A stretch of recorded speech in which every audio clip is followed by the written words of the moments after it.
Good morning, everyone. My name is Lawrence Carnicelli. For those of you that don't know me, I'm the Government Affairs Director. And basically, Government Affairs is the advocacy arm for you guys.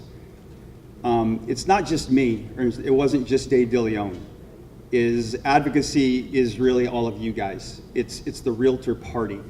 And these are the people that I was lucky enough to inherit, that we have the strongest advocacy group in the state, by far. Yes. And it's because of these folks right here. And I would like to just, if you've been in government affairs in the past, or if you're currently on government affairs, if you would please stand, I would like to recognize you folks.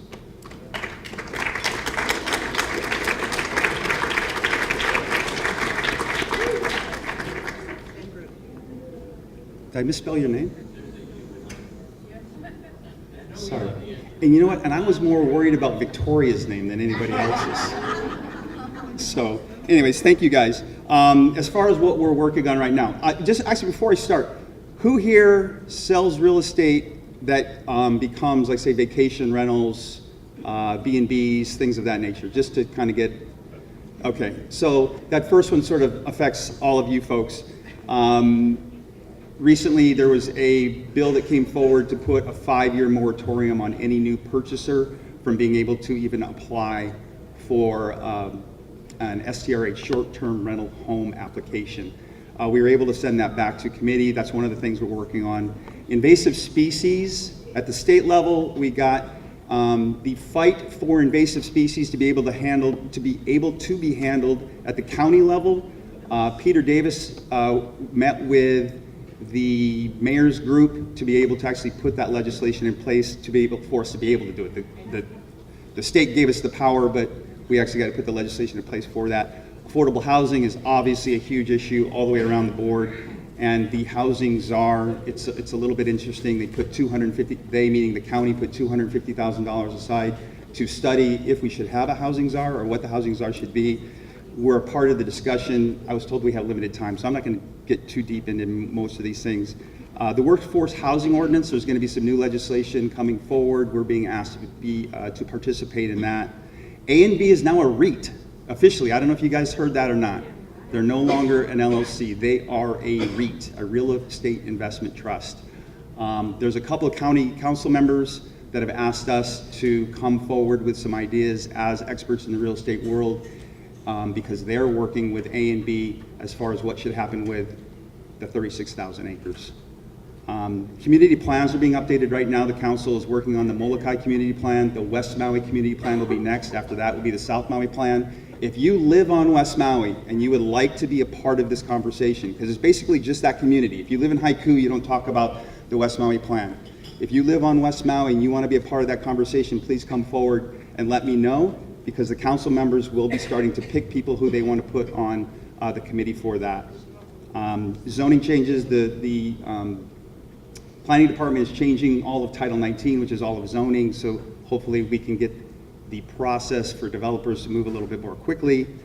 Report card. Briefly, what it is, guys, is when it comes to what the council members vote on and not, when election time comes, and we come forward to you and say, okay, here's our endorsement, what we're going to try to do is we're keeping track of just, okay, are they voting with us or not?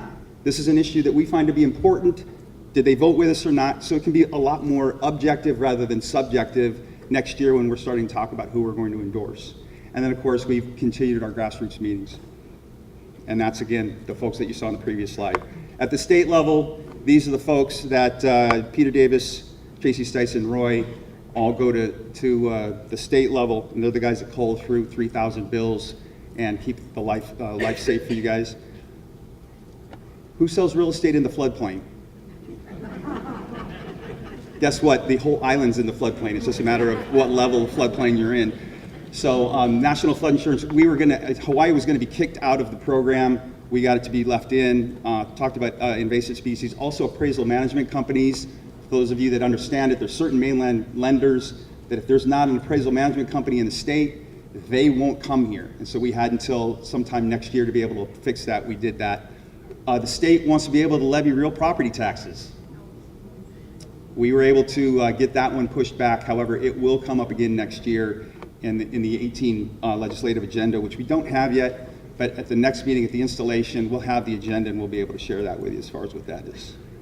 At the national level, the National Flood Insurance Program is going to expire. The whole entire program is going to expire in September.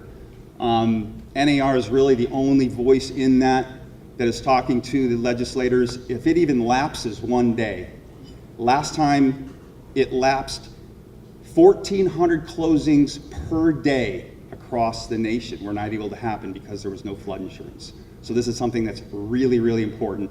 There's 7 bills in the House and 2 in the Senate right now, and NAR is all over that. Again, I'm not going to get into details, but that's what it is.